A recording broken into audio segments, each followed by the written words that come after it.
and welcome to this week's video.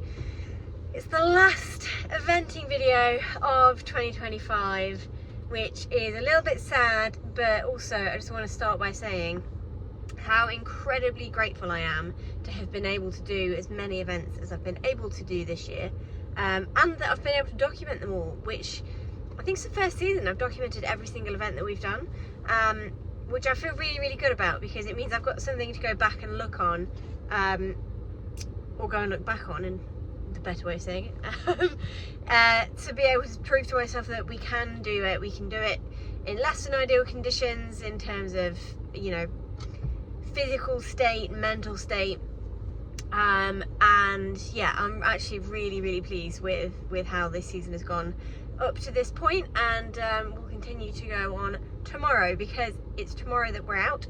We're into Osby. Rebel has never actually been to Osby. I've been to Osby countless times because it's one of our more local venues, more local events, and I think I've been going there since I was like 15, which is scarily nearing 20 years. Yeah, Christ. Think on that for a minute. But I love it there. It's a really nice one, and the people that run it are lovely, and the ground is always pretty damn good, and I'm expecting this year to be one of the best years because of the conditions that we've had. What else was I going to say? We're stepping back up to Novice. So those of you that follow the videos, were on the vlog and the channel, will know that we stepped up to Novice for our last event before little man came along. He's chatting away in the back there, and that was in April. So he lasted a Novice in April, when I was 22 weeks pregnant, I think, and you can imagine the amount of pressure that was on that event to go well. But yeah, I was really pleased with how both I coped and he coped. He showed a lot of promise and was just incredible. So the comeback hasn't been perfect, but it's not been, it's the ups and downs we've had of our comeback since having Lil Fred have been things that have been totally easily changed and easily recognised and picked up on and dealt with. So I'm hoping that tomorrow will be a perfect culmination of everything, and the step back up will be barely a step back up. It will just be, you know, going out and eventing again as usual. He's jumping phenomenally well in training and on cross country and in show jumping. I'm really pleased with how he feels, how Rebel feels. I've just got to make sure that I keep my mindset under control, and we just go and enjoy it basically, and not put too much pressure on it, which, because I am aware that we are stepping back up a level, yes Fred, I think will be less of. I think that's what I've been struggling with the two times we've had events that haven't gone perfectly well. I mean, we've had two that haven't gone well, and then one where we were, you know, a super double clear inside the top 10 with a sub 30 dressage, so it's not all bad. And yeah, I need to remember that, and I need to remember that that was the day that I had zero pressure put on from myself. It was just a normal event, it wasn't a championship, whereas the two that I've made mistakes at have both been championship classes. Not ones I was desperate to qualify for, but championship classes nonetheless, and I think that definitely affects my mindset. So tomorrow we're just going to go and enjoy and have fun. Anyway, we're about to head up the farm and make a start on getting stuff ready for tomorrow, and then I'm hoping Charlie's going to come and pick Fred up in a little bit, and I can get the stuff done I can't really get done with him, like the bathing and the riding. I would hack out. I mean, I might be able to ride if someone can watch Fred, but I can't hack out with him being around. So anyway, I'm going to go get up the farm and make a start on getting stuff ready. We've got a chatterbox in the back today. Right, we are here. Well, we're at the yard. I am about to clean my tack. I've got my saddle out. Everything's on the hooks in the middle. Just boiled the kettle. I'm also going to clean really my boots because they're a bit gross. And then I'm hoping to be able to hack Rebel a bit later on this afternoon. It's about 3 o'clock now. So I've got an hour, hopefully, to try and get everything sorted, and then I'm hoping that Charlie will be able to come and pick up Fred so I can do, like I said, the stuff I can't do when he's here, so like hack him out. and bath him. And then I'm going to plait in the morning, so I don't need to leave till 9:30. So my theory is if I get everything else ready and loaded in the lorry, locked up, ready to roll tonight, then tomorrow morning all I've got to do is get to the yard, sort Rebby's stable out, do his hay nest and stuff, and then plait him and go. Is the plan. So hopefully that will work. I haven't actually done a morning plaiting session since coming back from having Fred, so that'll be fun to see how quickly I can whack in a set of plaits, because obviously usually I've done them in the evening when I've got loads of time, so I just kind of poodle and take my time with it. But yeah, I'm gonna have to crack on tomorrow morning. My theory is Charlie's gonna drop Fred off at 9, so I thought if I'm there for 7:30, I'll muck out quickly and then get plaited and then finish off all my jobs after, because I can do those with Fred, but when I start plaiting I want to just get plaited, is the plan. When I say bath rebel as well, I mean I'm just going to hot cloth him and wash his mane and tail and legs like I have been doing, is a plan. What we're coming here for, tackling stuff. Yeah, his clip has grown out pretty much. I would love to clip him again, but time does not allow. He's not quite ready either. He's just at that slightly fuzzy stage where he's not. His clip looks a bit grown out, which is a shame because he looked beautiful when he was freshly clipped. But that's the issue with clipping this time of year. If you clip this sort of early autumn, you always have to do way more. So it was the sacrifice I made, well, had to make, because he was just going to be way too woolly. When we started back eventing, well, we did one woolly, didn't we? We did Chillington a bit woolly, and then we did,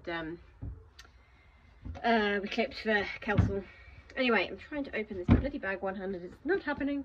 I'm still using my Devaku grease on leather balm, however you say it, on my saddle and my bridle and my girth, because they're still obviously fairly new leather, so they're quite stiff still. Put the light on, shall we? So we can see a bit better. That's better. Yeah, I mean, this bridle is beautiful, but it is, because the leather's really good quality, it takes a little bit of working in. Leather that isn't such good quality gets soft quite quickly and then disintegrates even more and degenerates and gets even softer even quicker, and then you end up with a real flimsy bridle, which you do not want, because it will not last, it will break. Anyway, stop chatting, Oz. Get stuck in, because I'm on a time limit and I need to keep going and checking on Fred, because he is currently asleep in the car. Car naps are my friend at the moment. He is really good at sleeping in the car, so he falls asleep on the way here, and then if he's toasty warm in the car and he's happy and sleeping, then I will leave him if I can. If I'm going to be here for a long time, generally I will try and extract him, but he will always wake up when I pull him out of the car seat, so I'm going to leave him to sleep, I think, at least till I've got this going, and then I'll keep going and checking on him, because I do need to ride in the light. Ideally I can't hack out in the dark, so I do need to get that done before the sun sets.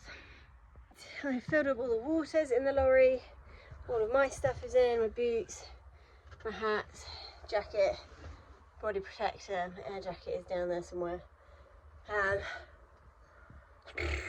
My number bibs, although they are printing number bibs for you at Osby, which is handy for those people like me that would love to support the sponsors but don't have a printer. And like I keep saying, I'm not going to fork out for a printer just to print numbers, so I will keep using my bib nets unless they would like to print numbers for me, because the occasional one, maybe if it's a big event, you know, like I'm doing an international, then I may try and find somebody to print my numbers, but yeah, that's my stand on that. I do appreciate that the sponsors need the support, but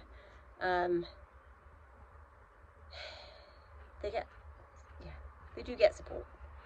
We do acknowledge them, and my little old me with a picture of, I don't always buy the pictures either, so they're not really going to get much out of me by having a number bib with their branding on. Anyway, I'll stop waffling. Yeah, I'm just waiting for Charlie to turn up. I've just spoken to him. He's just finishing up something at work, and then he will drive over and pick up Fred. We'll do a car swap. He'll take Freddie home in my car, and I will go home in his later. So I'm going to get Rebel all ready so that as soon as we do the switch I can get out, and then as soon as I get back from that he will have his hot cloth and wash. And then I'm a bit like, do I just plait tonight?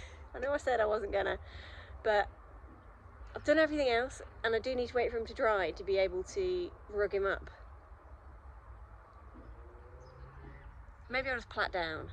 We'll see how we go. He might dry quicker than I expect. It's not that cold really, and if I'm only hot clothing his body, that won't take that long to dry at all. It'll just be his mane, tail and legs that will still be wet, so we'll see. We shall see. Anyway, I'm waffling. This video is probably going to be miles long, but again, like I said, we're taking Fred tomorrow, so I don't quite know how much I'm going to get to film tomorrow. So I thought if I put enough in now, then it won't be so empty, the whole vlog. Have had some people also request some more of the stuff like I've done today, where I talk through my tack cleaning routine and chat to you with stuff like that. Just sort of, I need to do a lorry tour, although she isn't looking her best. She needs a bit of a redo. The drawers just fall out, so we just leave them out. The carpet is falling down from the Luton. I mean, she's a DIY job. She was not made for us, as in, like, the lorry shell was made, Mum had commissioned from a friend. But the rest of the interior, Dad did. He did it all, and he is not a lorry interiors man. He's a joiner, so, you know, it is the kind of thing he does, but not specifically lorry interiors, and there is a lot of things to think about. So if we redid it or did another, we'd do things a bit differently, I think. But the main things are all important that work, like the horse area is spot on and the tack locker is humongous. But oh yeah, also I can't remember how that smashed, but the lid that goes down on the hob, it had like a glass lid, that smashed. We have a sink back here that we never ever use, ever, so why the hell have we even bothered having it? It could have been so much more storage in there or something. But she's not awful, but there's definite things that need improving on the design, which, like I said, if we redid, we would think about. Also, this flooring wasn't ideal either, because where it gets very wet around the door here, it's all like crumbling up. It's like laminate or something, I don't know. Anyway, it ain't happening anytime soon. She still does the job. She looks great. And she's done as well, and done as proud, bless her, even though we do have some times where she doesn't want to start. Hopefully not tomorrow. We shouldn't do. She's only when she's cold, and she's got an isolator switch now, which she didn't have before, when she would quite often go dead in the battery department. Anyway, I'm going to go get Rebel ready and get some stuff ready to bath as soon as we get back, because hopefully I won't be here till midnight, which quite often I'm still here gone 8 o'clock in these videos, but I would rather that not be the case, because I've got a baby to deal with when I get home. Right, we are heading out on a hack. I look like a complete hobo because I'm wearing some old boots that are too short for me, and a proper sort of just yard boot / riding boots. My husband's jumper, a high vis, and then my red hat. Hack completed. He was a very, very good boy. I've had to put the lights on, guys. I've had to put the lights on. It's 5:30. It's getting dark. Winter's drawing in. Anyway, I've got fleece out. I've got PJs out. Even though I'm not plaiting in tonight, I am still going to put the silky on, because his rug obviously isn't very clean, and where I'm going to hot cloth him now and wash his mane and stuff, I'd rather keep that clean. Plus it'll tame his mane a little bit for me, and hopefully keep his coat down a bit, because like I said, he's a bit fuzzy wuzzy, especially the places like where he has a rug on. He's not quite so bad, but yeah, where he doesn't, he is a bit fuzzy. So I'm going to get scrubbing now and hopefully get home at a semi-reasonable hour for a change on the night before an event. That'll be a new change. It's not clean, she's having a wee wee. Hey, all clean and shiny. Yes. His mane actually doesn't look too bad now it's wet. I'm hoping I've finally been able to get all the grease out of it. I used a different shampoo and much warmer water. So we'll see tomorrow when I plait him how it looks. Now I've just got to pull his bed down, or finish pulling his bed down, and swap him over to his PJs. And then we're done, and it's 6:30. Hopefully be home for 7, which is pretty good, all things considered. Considering I didn't get here and start doing stuff till 3, but it's because I don't have to plait. I'd be here another hour if I had to plait. Wouldn't I? Right, the PJs are on. I've already had to move his mane over once, so the likelihood is it will be all over the wrong side tomorrow, and we'll have to deal with that when we plait. Hello. Oh, hi. Hi. Yeah. Big cosy bed. PJs on. Nice full water. Big hay net. See you in the morning, Ruby. Good morning, everybody. It is 7:30. Only just light outside. It's not super cold, but it's pretty chilly. Hence, I've gone for the good old Gryffindor woolly hat. I'm packed in today. We're in Charlie's car. He's bringing Fred up to the farm a bit later this morning before we go. Got all 3 doggos in the back. But these are some trophies that need to go back to a show tomorrow. That thankfully some of the yard are going to said show.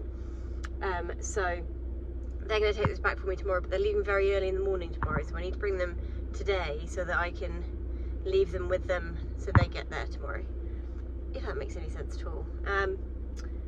But yeah, I mean, I've got my ice packs down on the floor. You can't see them, but literally this front seat is chock-a-block with stuff to come with me today.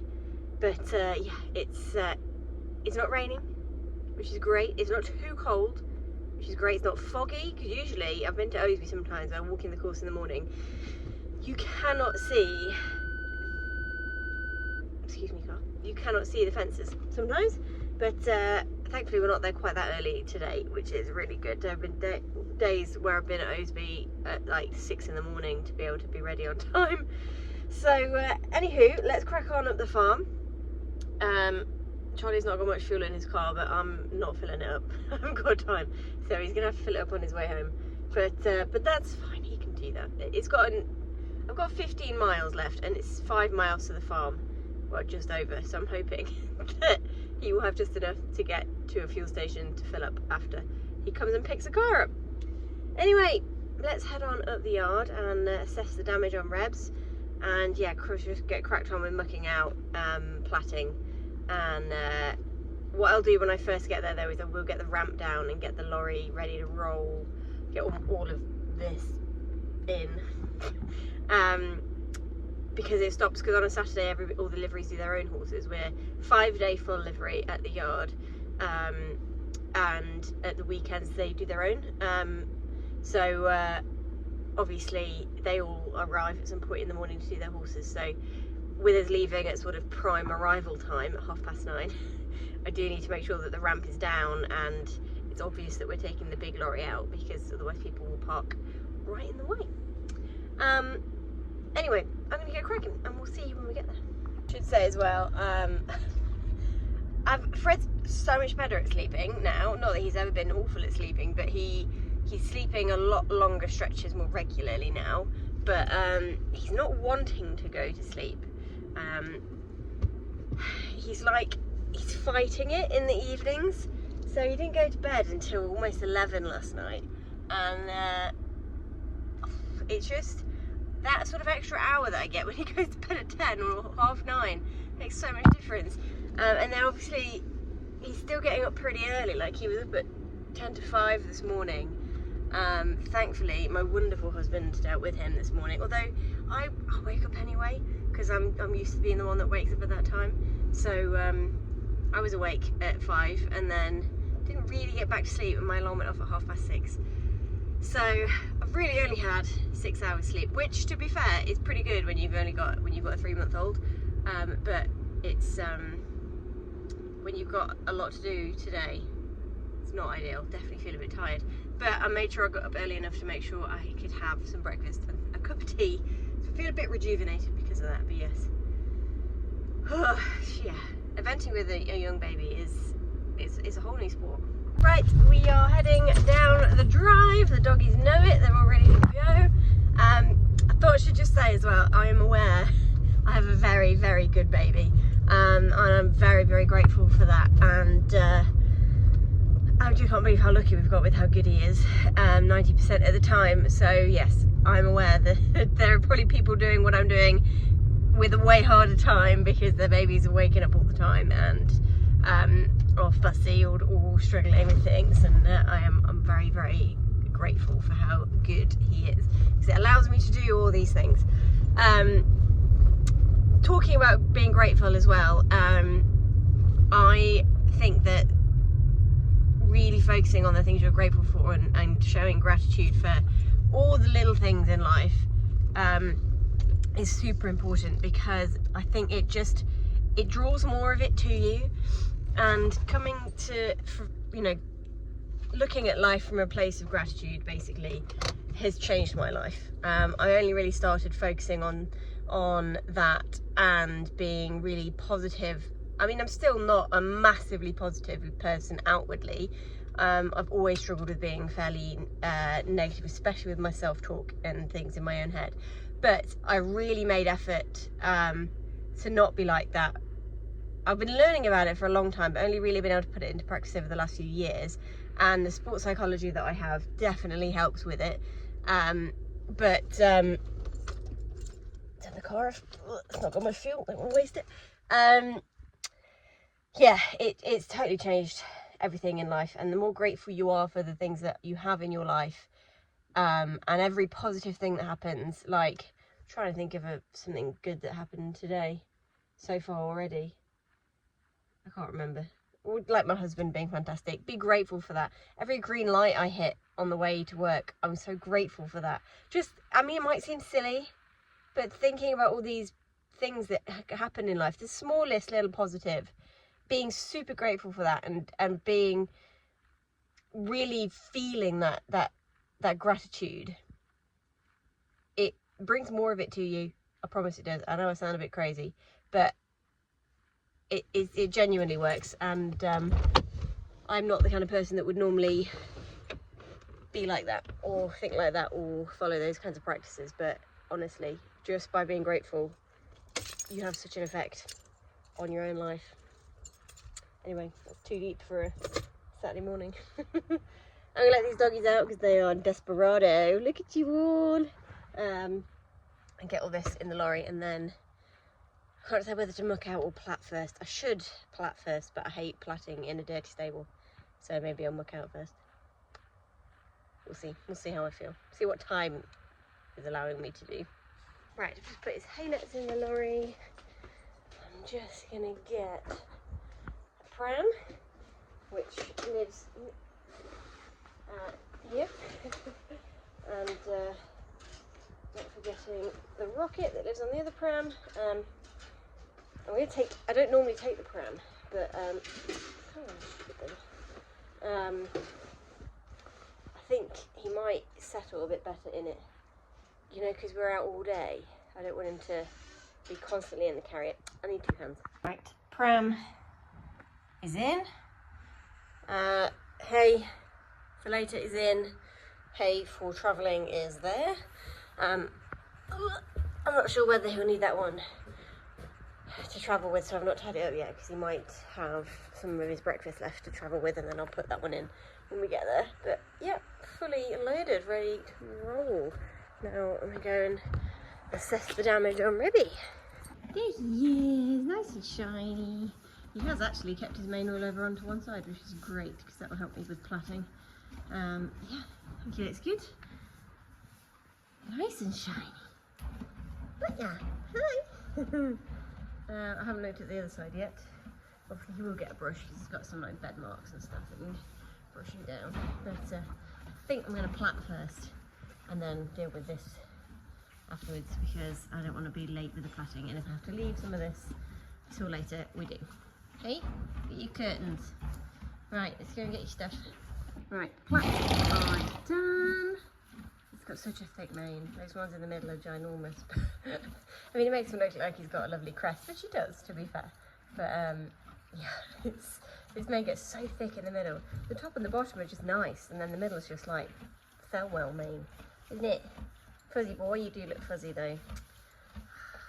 Never mind. Never mind. I'm not clipping you again just yet. You can hang on. Hey, you can hang on. Right, that is plaiting done. It is 10 to 9. I'm going to try and real quickly get him mucked out because Charlie's bringing Freddie at 9, and then I can just get Rebel brushed and ready to go in the half hour that I've also got Fred to keep an eye on. So let's go crack him. Right, Fred's in. Rebs is in. We are in. I hope I've got everything. I've got that annoying feeling that I've forgotten something, but I'm pretty sure I have. Now I've got ice packs. I forgot those last time, but I've got ice packs. I've got milks for Fred, I've got nappies for Fred, got all of his stuff. Got stock, got a cross country shirt, got a normal shirt. I mean, I'm not wearing my normal shirt, but it's packed. Got all 3 hats, got body protector. Got boots, got his boots. Water, got my grooming kit. I think I'm good. Lighting kit. Yeah, put that back in. Yeah, I think we're good. Right, we are here. I have collected my numbers and I just need to put them in here. Just changed Fred. He's wriggling around on the seat. We were a little bit later than intended. We hit some traffic, which was a bit of a pain. So I do need to get a bit of a wriggle on if I'm going to get my double warm-up in. So we're just going to see how we go. I'm going to get all ready now, and even if I just get time to do sort of 10 minutes or 5 minutes just hacking around the boxes and then come back, it's better than nothing. That is the plan currently. I do have to obviously get all ready as well and get Rebs ready. Dad is on studs at the moment, and yeah, hopefully we will not be too far off being where I want to be. I hate paper numbers, which is why I also love my bib nets, because for some reason my number bib is a little bit smaller than the A4 piece of paper, so I have to fold the edge of the piece of paper down to make it fit my number bib. I don't know whether it's just badly designed number bib, probably that, or I don't know. That's it. That's probably the reason. So, and obviously because I haven't done this for a while, because I've been using my bib nets, I am out of practice. So it's taking a bit longer than usual, and they don't look very good. Right, done. Let's get me ready. I've reached that annoying stage now where this lovely jacket that I borrowed off a friend is now too big, but still can't fit into my my jacket, either of them, which is frustrating. I can get it on just about, but it would be so uncomfortable to ride it. So I just look a bit silly because it's all a bit big. Hello everybody, and voiceover beginning.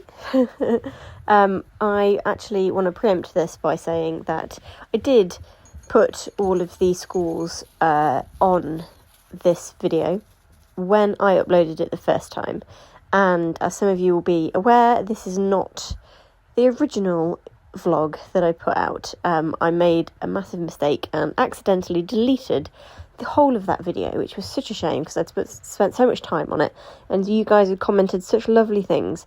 But anyway, nevertheless, we move on. I sadly no longer have my dressage sheet. Well, I think I probably do somewhere, but I have no idea where I've put it. So you're just going to have to deal with no scores on the screen, which is so annoying because it's the first time I actually spent time and effort doing it and you can't see it. Anyway, I was really pleased with this dressage test. He did some really nice bits.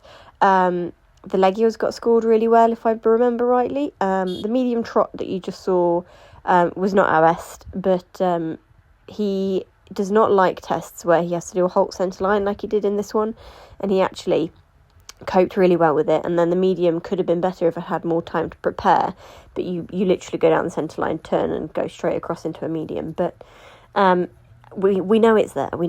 So overall, I was really pleased with his attitude throughout this test. This here is supposed to be a stretchy serpentine, but as you can see, we're not stretching a whole lot because I really had to play it safe, because we'd been struggling with this movement at home. And then you pick it up here in the last loop, and then you have your walk transition at C. Yeah, but overall, really pleased with how the test went. He got good mark for his free walk again, and we do have a little jog just as we're in the medium walk. It's a lot of medium walk when you pick up from the free at B, and then you have to walk all the way up to A. It's yeah, it is a lot of walk, and he wants to just do the free, pick up and go, which is fair enough, but yeah, you just see him getting a little bit tense in the walk here, which is a shame. But yeah, overall was really pleased with how he went, and we scored a 29.8 and had some lovely comments from the judges as well, which I had written all on the screen for you, but you can't see it now because I can't do it on this app, because I'm not going to go on about it too much because you want to focus on the test, especially if you're watching this vlog for the first time, which you may well be. Yeah, I really pleased with how he went. The medium canters there got scored really well, and we got a little bit tight in the canter down that bottom end, but again, these transitions across the diagonal are really improving as well. He's way less on the forehand in the downwards transition, yeah, staying in a really nice balance. That canter transition was much better. I feel like my 15-metre circles are better as well. I didn't get any comments on the size of those, which is good.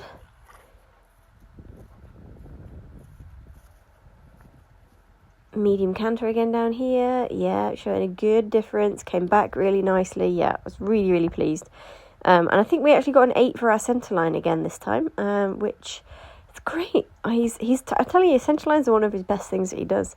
Really pleased with how he went. But yeah, 29.8, dead chuffed with that. It's only the second time he's ever done a novice test, and just his whole frame is so much better now than it was at the beginning of the season. I can't get over how much better he looks. And the double warm-up definitely works, so I will be implementing that in the future for sure.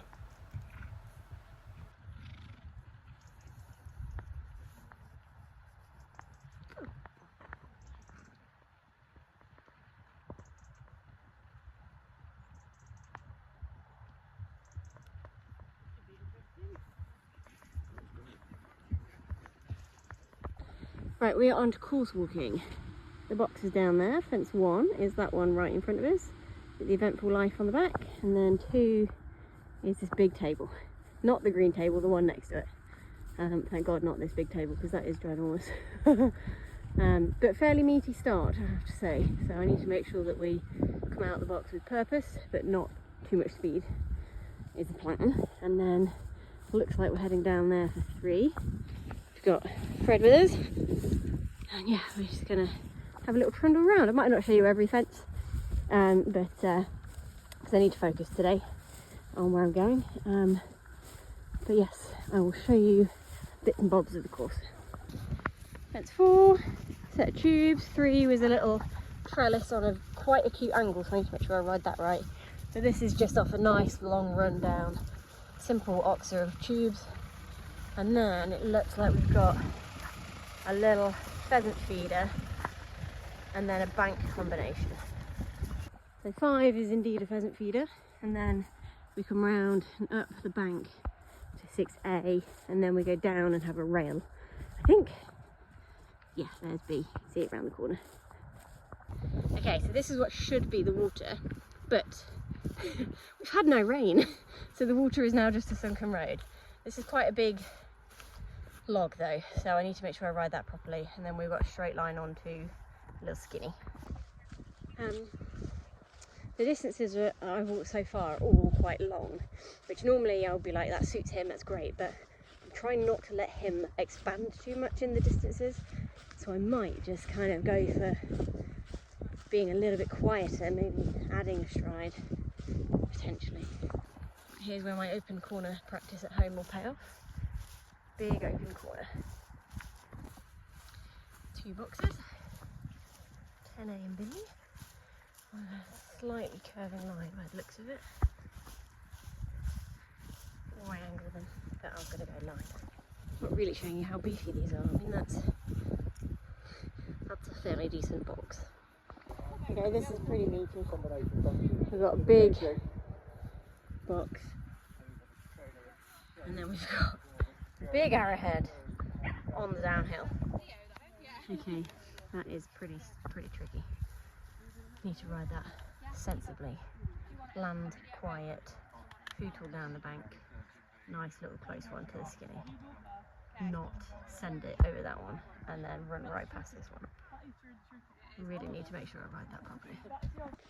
So there is an alternative to the Skinny if you do have an issue, which is handy. But yeah, that's again another question he has never seen before, which is handy. So yeah, I've got another one coming to it now. Actually, I might watch them. I can hear hooves. Watched 2 do it already. Intrigued to see what they put in. Here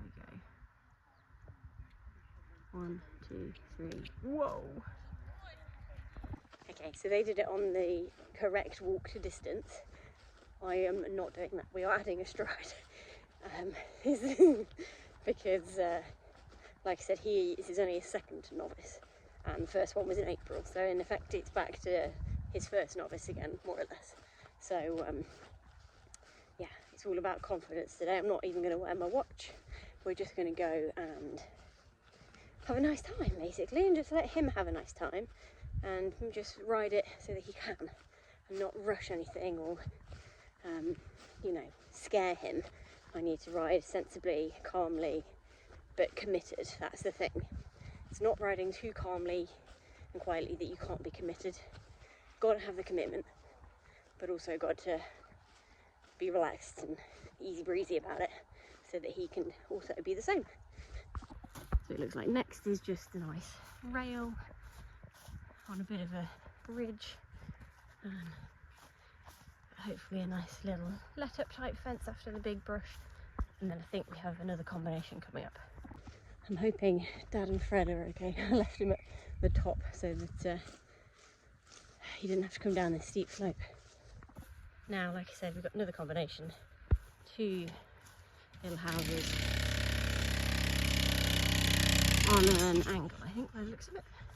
Yep, 2 strides on the angle, straight through like that, hopefully. And again, just ride it quietly, calmly and correctly. Got one coming actually, so let's have a watch of how the line rides. I'm hoping it'll just be pop pop.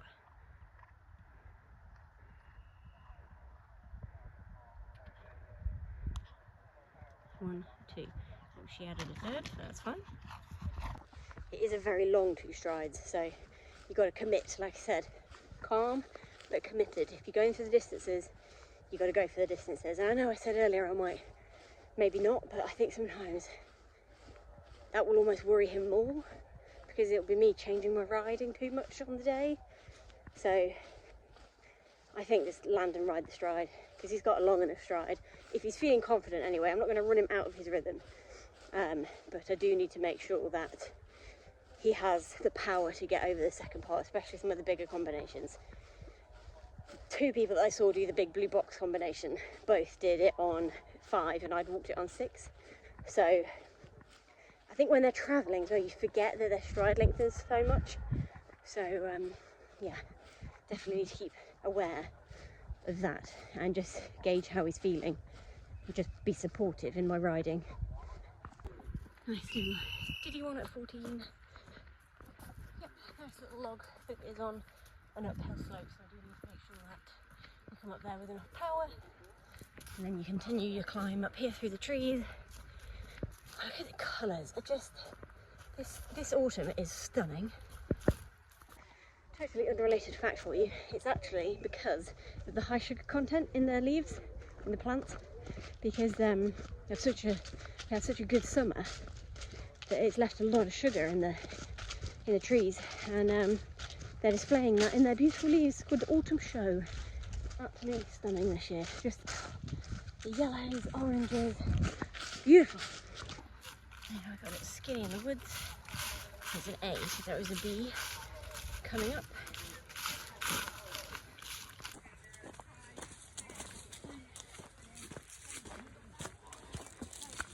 Five strides.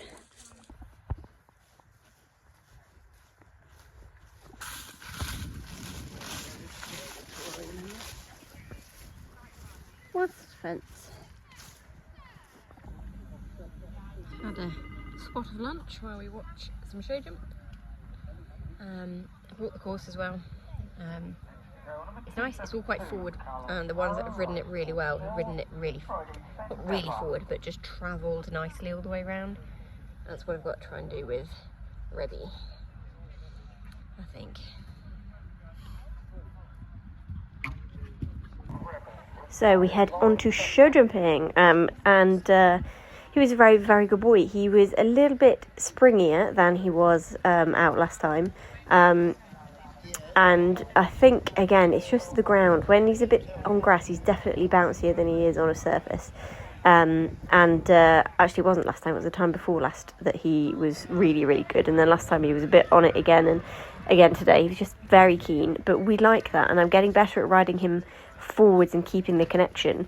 When I watched people jump this course while I was having my lunch, everybody that rode it really forward and pushed on around the turns and, you know, really attacked the distances, just jumped amazingly well. And those that backed off a bit and kind of went to the hand or tried to ride it really steady, it just struggled. The distances are obviously all really forward. And he just ate it up, and I really made sure I kept riding forwards, like here where he had the little buck because I'd unbalanced myself on landing. I just rode him forwards, and he rode into this treble so nicely. We did tap every single part. You're kidding me. Which is why you hear Dad going, "You're kidding me," because he was amazed we'd left him up. But yeah, super clear round. So on to cross country. Now Dad had we were struggling to get good positions for filming. So Dad managed to get me in the start box, leading the start box, and then he meant to get me over the last few, but actually didn't record anything. So, but never mind, because what I didn't have last time in the previous version of this vlog was my whole round, which I purchased. So I'm actually really thrilled to be able to have that now. So these are Dad's bits of footage. See Fred there in the corner of the screen. And this was the combination I was really worried about, but he just did it so well. We had a bit of a right drift, which is why we we don't take the flag, but why we touch the flag. But yeah, he finished so strong, and I was so pleased with him. And I'm so excited to say that you get to see the full round now. I don't often purchase my rounds unless I feel like they are really, really good. I really wanted to buy his first round at his first Novice at Speatley, but I didn't feel like it was a good enough round to warrant spending the money on the video, so I held off. But this one, I was so pleased with how he felt.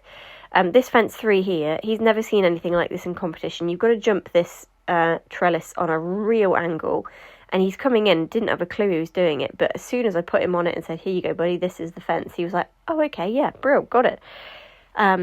I was just so pleased with how the whole round felt. He's in a rhythm, he's jumping out of his rhythm, which is what he wasn't doing at Speatley. He definitely felt a bit sticky, and like it was a bit of an ask. Whereas today, and on this day, it just felt easy. He just felt like he knew what he was doing. He wasn't coming to these big novice-sized fences and backing off. Which was just really encouraging to feel. First combination coming up. So we do the little pheasant feeder down there, and then we have to go up a bank to this big chest, and then down the bank to this rather sizable rail. And he's on every distance. So pleased with him over that. And then this is the fence I was most worried about on course. It's the Trichina, and he just jumps it like it's absolutely nothing. And if you have followed Rebel's journey, you know ditches have not been his favourite. We've had problems with Trichinas in the past and training, never at a competition, but he definitely finds big ditchy things his least favourite. But he just jumped that like it was a little show jump. He wasn't even bothered. Now, this was supposed to be the water complex, but they had no rain for a very long time, so there is no water in the water complex. But still, we have a big log, and then through, and then out over this little skinny triple rail. Again, he just jumps it so well, so well. Now we have our big corner, which I'm so pleased that I practiced these open corners, because it was fairly wide. You can't really see it on the angle, but it was pretty wide. And then these two boxes, as you saw on my course walk, were also very wide. And he just ate them up. He just felt fantastic. As we head down the hill, we start to get a little bit out of control. So I need to get him back, because this is the combination that I was worried about, which we've already seen. You see the right drift there, so I need to watch that. But in general, he's just so game. And that's what I was just so thrilled with, because he hasn't always been this confident cross-country. And to have him feel like that around a novice track is really, really encouraging. And then we come to the double of two stride double boxes on the angles. And again, I saw several people cock this up when I was walking the course, and he just jumps it just so boldly. I was really, really pleased with how he felt over all of the combinations. And then we're heading towards the last sort of few. We had a little tiny one up there on the brow of a hill. And then we've got a combination in the woods, which again, this is towards the end of the course, and he is still motoring on. It was after this actually combination that I realised we were quite up on time as well, because I wasn't going to wear my watch, and I thought, you know what, just stick it on. You never know. You might need to know whether you need to kick on a bit towards the end. We needed to do the opposite. So this was another fairly sizable box. So pleased with how we jumped that. So yeah, after that one, I kind of had to chill out a little bit on the way home to make sure we didn't get too fast time faults. But here he is popping the last few, and I could not be more proud of how he felt and how he coped with that course. And I cannot wait for the next one, which sadly now is not until spring.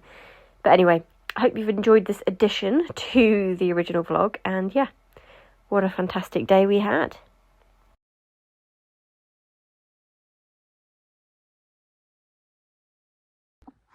Hello everybody. So I know that ended fairly abruptly because, like I said, Dad didn't actually manage to film me coming over the last few, which is one of those things, doesn't really matter. And I think also I got so carried away on the day, so this is a few days after. I did film an outro in the lorry on the way back, and then I did film it again yesterday when I went to check on Rebby, but both times I waffled on so much that I don't think I actually was coherent at all either time. So third time lucky, here we are. I'm currently editing the video. I've got my dressage sheet here, and I am doing my best to, I'm going to try and edit in all the scores from that as well, so hopefully you get to see that. But back onto cross country. I apologise if you can hear squeaking in the background. Cross country, I was really, really chuffed with him. He felt so good, and I also felt like I rode it really, really well. I didn't rush him. I just let him be in his rhythm that he wanted to be in. I let the fences come to us. I just rode each one as it needed riding, and was just thrilled to bits with how he finished and how strong he felt over the whole thing. Every combination fence, he was bang on the striding. He jumped the corner superbly. I bought two of the photos from the day one doing the big box combination that was before the one that Dad filmed, and also the corner, because I knew there was going to be an open corner in it. There usually is, and I did some work at home on open corners in the arena. I'll actually insert now a couple of videos Mum got of us doing that.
because he was so good, so good. And I think it's useful to show the training that then helps out at the event. Like, you'll have seen the corner in the course walk. It wasn't massive, but yeah, I definitely think that the training that I did at home helped that.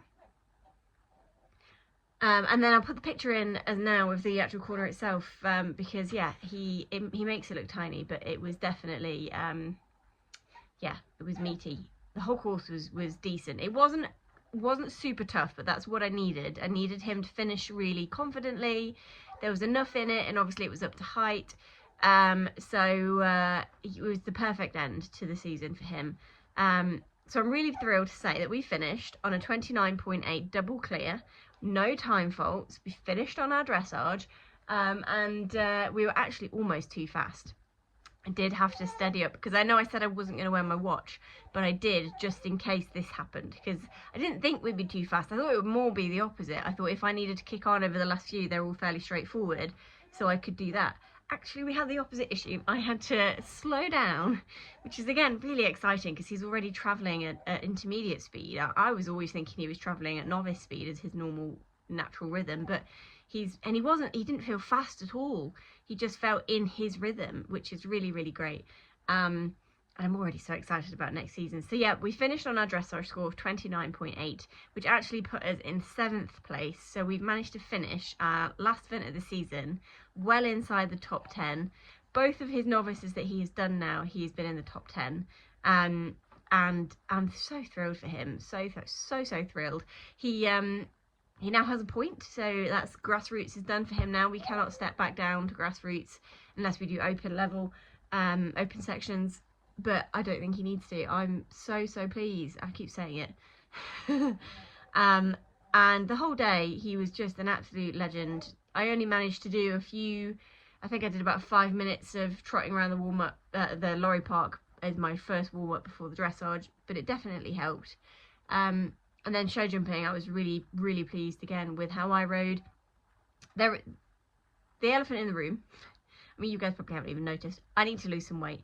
Not because I feel like I should in terms of the way I look, but for him, I need to be lighter to make the job easier for him, and so that I can do a better job at being in balance. I don't feel how I normally feel, and I think that's what's struggling. I'm not strong enough. I mean, I need to build strength as well, but I feel like I need to be lighter to be able to react quicker, and to be lighter on his back so that I'm not landing as heavy, all of those kinds of things.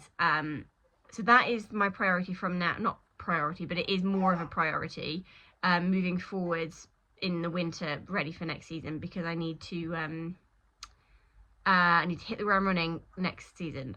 The plan from now is to do some schooling on grass while we still have good ground, and sort of push the training as we head into winter, and then we're going to show jump through the winter, which I'm actually really looking forward to, which is the first time I've said that for many a year.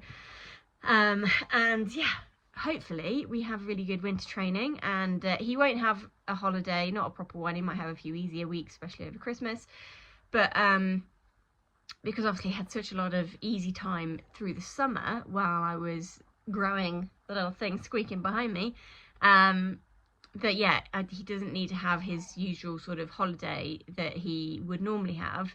And I'm so pleased with how strong he's finished this season. I might even take the sort of theory of how he's gone this year, as in let him have an easier summer, into next season as well. Just not push it so much through the summer, and not feel like we have to be eventing all the time, because I think it's definitely helped him come back. Although I say that, we have had a few blips, but I think if we had come back and gone straight out at novice, not that we would have been able to do that, that would have not been sensible, but I think, yeah, we maybe take some of the things that we've learned from this season into next season, even if they were unintentional things. Anyway, before this becomes even longer and more waffly than previous versions of this outro, I'm going to sign off, and I want to say a huge thank you to Dad for coming with me on Saturday, for the lovely Kate who has Barry. She came as well and helped us out, and it was just so super helpful to have another set of hands. And to the munchkin behind me, who was a very, very good boy all day and broke everybody's hearts. Andrew Hoy even came over to me and said what a cutie he was and to cherish every moment, which was really sweet. He's got 2 lovely kids, and he does it all with his kids, and you can do it all with your kids. There's no, you know, you don't have to just stop doing these things because you've got a kid, you know, you just make it happen, don't you? Yeah, massively inspired by my lovely friend Chloe, who has made it look not easy, because I know it isn't easy because I hear it from the inside, but she makes it happen as well. And she has also got a YouTube channel. Go and follow her, Chloe Marsh. Yeah, definitely is doable, folks. Don't think that it's the end. Anyway, I'm going to stop waffling, and hope you have enjoyed this video, and we will see you on the next one. Not sure what that's going to be yet, but there'll be plenty of winter training to come, and I'll try and do some behind the scenes things and some chatty vlogs and some yard tours, that kind of stuff. Anyway, thank you very much for watching, and we'll see you on the next one. Bye.